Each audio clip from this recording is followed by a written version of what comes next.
I'm Larry Vickers, the host of TAC-TV. I'm a trained firearms professional with years of experience in the industry.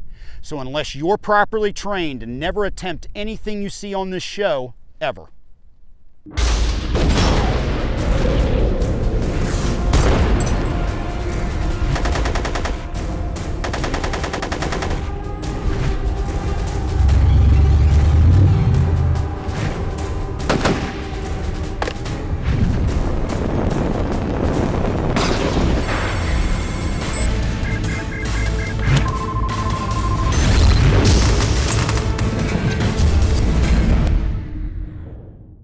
Hey, I'm Larry Vickers and welcome to TAC-TV. On this episode, we're going all the way out to Berryville, Arkansas to visit Wilson Combat. If you're in the 1911s, you definitely want to stay tuned for this one. Going hot.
Since my childhood, when I started working at the company, and there was about 6 people within the company at that point, to see it transform to what it is today with, we've got about 80 people, and the volume that we produce now compared to then is almost hard to even imagine the way we've come in those last 30-something years. A lot of the quality that we build into the guns stems from Bill's passion for building high quality, extremely accurate handguns. He started out in competition years ago trying to start with a box stock type gun and try to win matches with it and stuff, and he found out that the gun quality wasn't good enough to do that. And over the years we've been adding parts and upgrading parts and creating new parts to enhance the performance of the 1911s. And we also constantly work to try to make the quality where he wants it to be. Bill, he's a perfectionist, and he's very demanding as an employer. He's fair, but he wants guys at their bench working. He wants them thinking about what they're doing, trying to streamline, not cut corners, but do things as best they can without taking away from the quality of the product. We also push ourselves to keep the quality where it's at, constantly look at developing new products and new ways of doing things. And the assembly of the 1911 is complicated, even though it's a simple gun. All the parts that we have that we start with are extremely high quality machine parts, and they do require hand fitting. Every part in the gun requires filing and working on to get it into the gun, and that's part of what makes our guns the way they are, is the quality of the parts to start with, plus the quality and the skill level that the gunsmiths put into the guns as they build them. That is basically what Bill's vision was for building a gun worthy of putting his name on. Well, the handguns that we're building now are by far the best pistols we've ever built, and it's a continual growth. Every year the guns are better and better, the parts are better, the workmanship of the guns, the fit, the finish. It's been evolving for 30-something years. And it seems like we raise our standards all the time to produce a better product. We've always strived to build the best product, best quality, more so than the most. We've never been a production-driven company, we've been a quality-driven. The other thing that's been successful for the company is the way we handle our customer service. We always treat everybody the way we would want to be treated if we were spending that kind of money for something, and instill that upon everybody that works here with us. If you were spending your money buying this, would you be satisfied with it? Would you feel like you got your money's worth? And if the answer is no to that, it needs to go back and somebody needs to look at it and we need to make it right. If a customer does have an issue with a product that they buy from us, I believe we've got the best customer service of anybody in the industry. We get that gun back, right away on our nickel. We fix it within 24 hours, 48 hours at the most, and then we send it right back.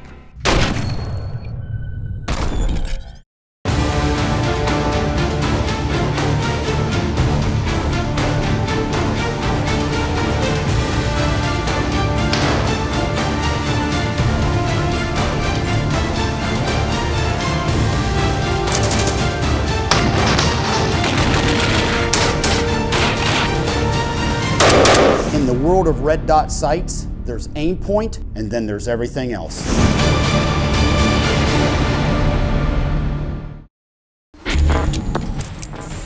I'm Larry Vickers, the host of TAC-TV. We're proud to have Wilson Combat on board as a sponsor, and since 1977, they've been getting the job done when it comes to the 1911. Bill Wilson has stayed on top of producing one of the best guns for the money anywhere in the world.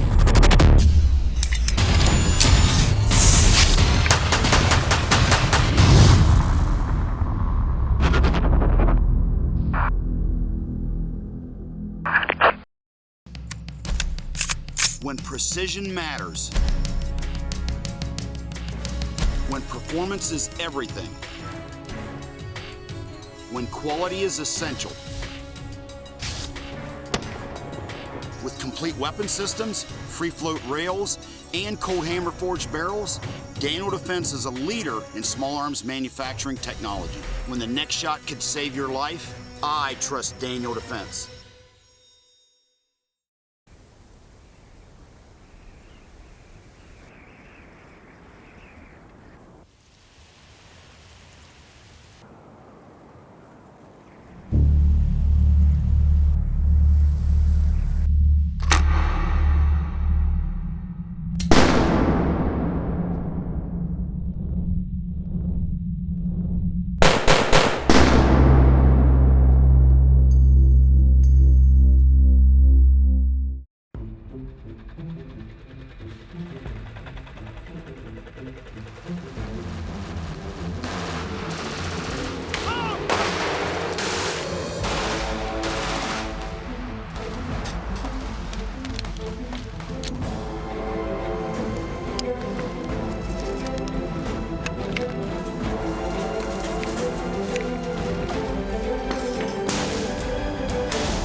We're out here in Berryville, Arkansas with my good friend Bill Wilson, one of the most famous individuals in 1911 history, and as well as the company he founded, Wilson Combat. We're going to run him through some questions and talk about some products. Bill, thanks for having me out, brother. Good to be here. If you don't mind, for the people at home, kind of tell me a little bit about yourself and how you got started in the 1911 business. Okay. I've always been interested in guns since as far back as I can remember, like 5, 6 years old or whatever. That's all I wanted to do is read about guns and hunting and stuff like that. As I got older, started doing a little bit of hunting and all that kind of stuff. Got involved in competition early on. Now, was this when you were working for your dad, or with your dad, I guess, as a watchmaker or repairing watches? Is that along the same time frame? Yes, it is. How did you go from working on watches to working on 1911s to eventually where we're at today with Wilson Combat? Basically, I kind of brokered a deal with him. I'll go to watchmaking and jewelry making school if you'll take one of your buildings a couple doors down from the jewelry store and set up a gun shop, and I can, kind of run the gun shop on the weekends while I'm going to school, and then when I get out of school, as long as I'm with working with you with watches and stuff like that, then I've got my little gun shop that I can do also.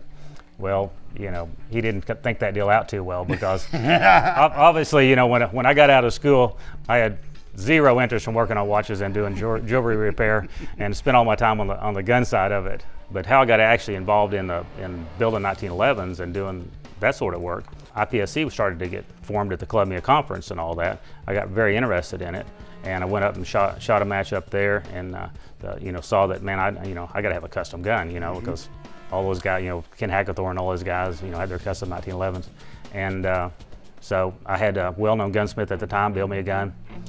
Finally got it back, wasn't happy at all with it. Sent one to another well-known gunsmith.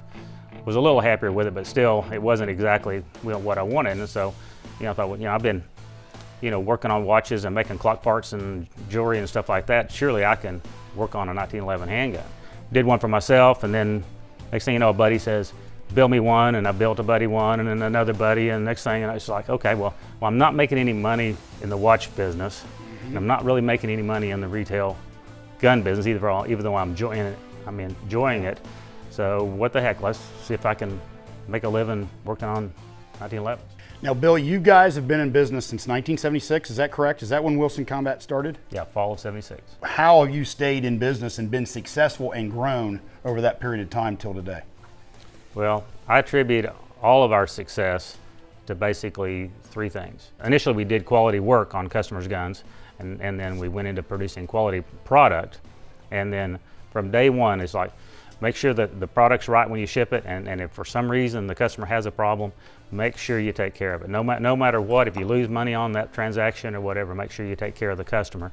And then as we've grown, we've got some really good people, and so it's the quality of our people in the company being knowledgeable and motivated to do a good job for our customers. Well, hey, I want to thank you for having us out here. We had a great time, and I know we're fixing to go hot with some cool guns. So if you're ready for it, we'll load them up and have at it. Sounds good. Thanks. Stand by.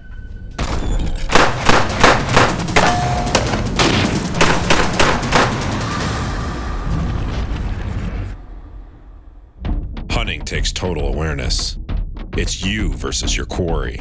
Don't hunt with one eye closed, or it can come back to bite you. You can't think about the shot. It just needs to happen.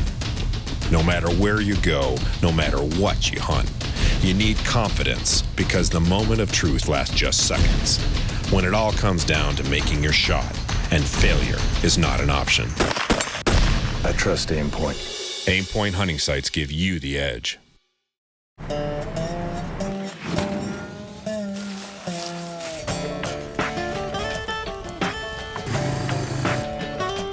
got the straw that you use.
So why Daniel Defense?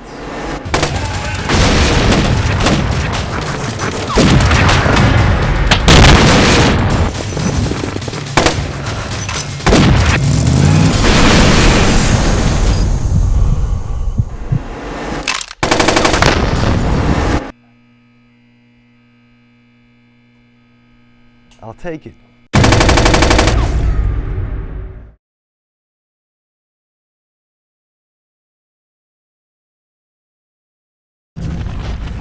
All right, Bill, I'm fixing to go hot here with your range gun, correct? That's correct. All right, so you use this for going out in the range practice and developing new loads?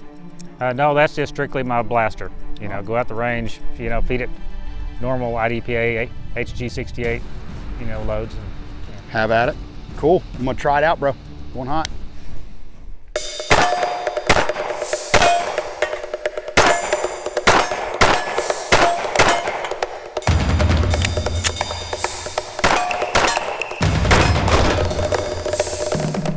Nice. Runs like a champ. Shoots real good. Thanks. Now you normally carry a lightweight frame, right? That's correct. So basically the same setup as this, almost identical with a lightweight frame. Same features except aluminum frame, and I carry Crimson Trace grips on it. Cool, well we'll reset the steel and have at it again. All right, next up is another compact gun of Bill's. The last gun had a flat wire spring in it, and from what I understand, I haven't shot one till that one. You can tell a little bit of a difference in the felt recoil between the two. So I'm gonna try it and see if I can tell the difference. Same ammo, some of Bill's special reloads. Going hot.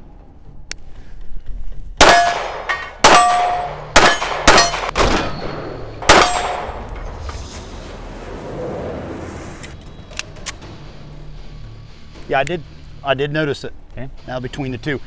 Nothing objectionable, but it does have a little bit softer impulse with the standard spring. But you really got to kind of shoot them side by side to even tell the difference, honestly.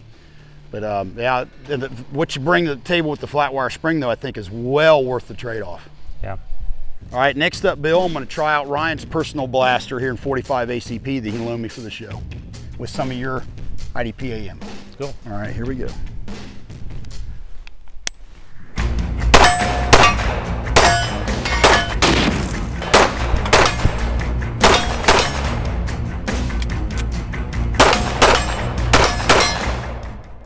That is a cool shooting gun. It has that flat wire spring in it. I noticed a little bit of snap.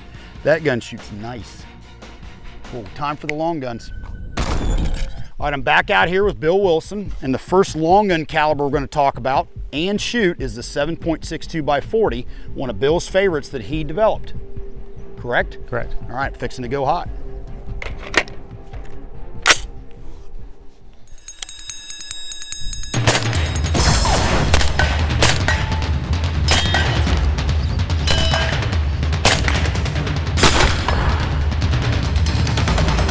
Bill, real mild recoil. Yeah, about the same as the 5.56. Yeah, it is. I expected more than that. So obviously, now ballistically, where does this come in at?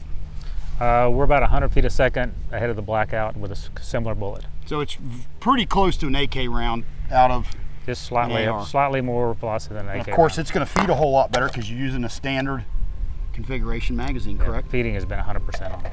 Good deal. That was pretty soft shooting. Next up, 458 SOCOM. All right, Bill, 458 SOCOM, first time I've ever shot one. How long has Wilson Combat been chambering rifles with this?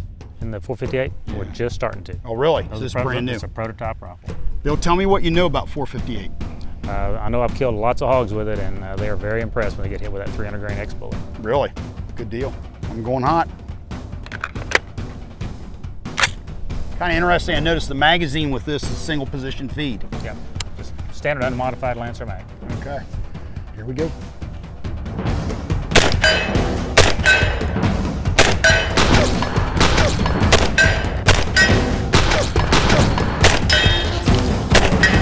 Whoa, that's got some thump. You know it when you're shooting that. I guess now we were talking about off camera, kind of like 45-70 in an AR, more or less. Pretty much. Cool, pretty cool. If you're looking big bore in an AR, there you go. Okay, last Wilson Combat long gun up is the 6.8, one of Bill's favorites.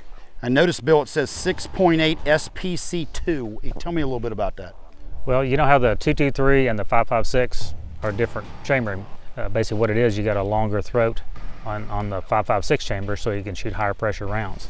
Well, that's basically what we did on the 6.8. We lengthened the throat area, but at the same time we also went to a little slower twist. So between the two, this gun will handle more pressure than the standard SPC that Sammy approved. Okay, now, and I know you're a big fan of this cartridge. Very big fan. I've done a lot of hunting with that cartridge. Cool. I'm fixing to go hot on the steel.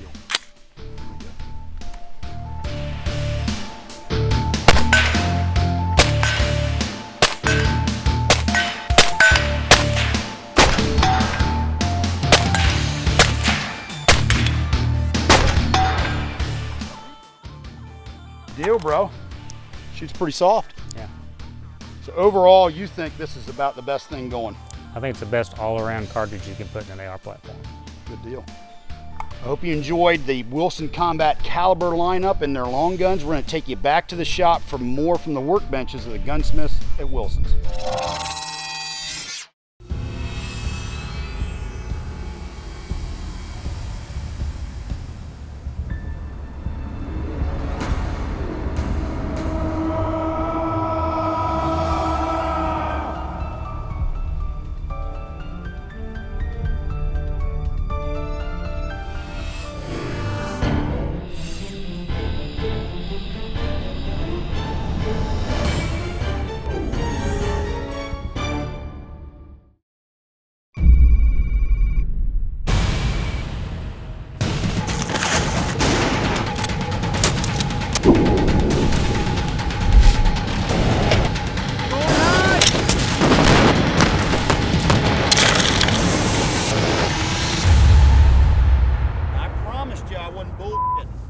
This is the real deal.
I'm here with Greg Martin, who's a 14-year veteran of Wilson Combat, and he's going to take us through the process of building a Wilson CQB. So if you order one and it comes in here to the Berryville, Arkansas factory, this is how they're going to build it. Greg? Well, first of all, the kits are put together down the hill in the other building, and then they're brought up here, and the frame and the slide is put in with the kit. The builder will come in here, grab from left to right, grab the gun that's there, go back to their shell. And left to right is what's the first order? Yeah, okay. This is the first order of build. If someone walked in here right now, that's the pistol they'd grab right there. Okay, well then you're going to take us back out to the CQB cell, Yeah. more or less. Yes. Okay. All right, Greg, now that you brought the parts kit out here, what's the next step? Well, the first step is what we call our AOP. And Michael, Eric over there, Jared, Bobby over in the corner, they're the ones that typically do that job. And one of them, they'll get the gun, they'll bring it out here, they'll go through the kit, make sure, if it's supposed to be a carbon frame, they'll make sure it's a carbon frame, all that. They'll do the slide to frame fit, any checkering that has to be done to the frame other than the front strap, they'll hand checker in the trigger guard, round butt, bobtail, they do all that, fit the barrel, the length, the slide stop. So these guys are kind of doing the meat and potatoes, getting the slide and frame together, checkering other than the front strap, like you said, which is done on the machine when the frame is made.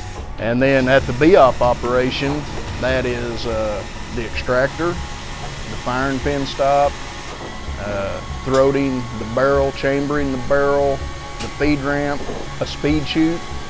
If the slide, back of the slide needs serrations or checkering, we do that.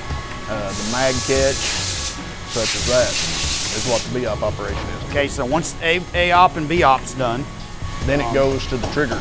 Okay, it goes to the trigger. So there's only a few guys that are doing that, right? We only have 2 guys over here in the CQB cell to do trigger work. All right, Greg, I think that's the next stop. Yep. All right, Greg, we're here at the station where the trigger job's done, correct? Yes. Now, these guys were trained by Vic Tibbetts, I would gather.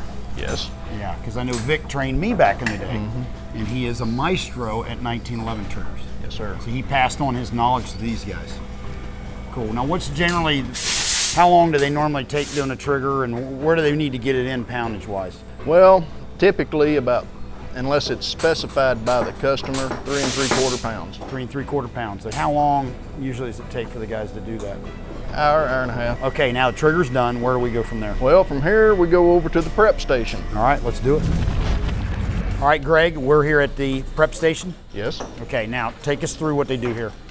Well, we have 7 guys that are prepping, and they prep the complete gun. So at any one time, there's 7 guns being prepped over here. And now, and prep for the guys, the people at home, means they're getting the gun ready for finish, whether it's bluing, armor tough, case hardening, parkerization. How long typically on just say a standard 5-inch CQB one of these guys take prepping it and getting it ready for finish?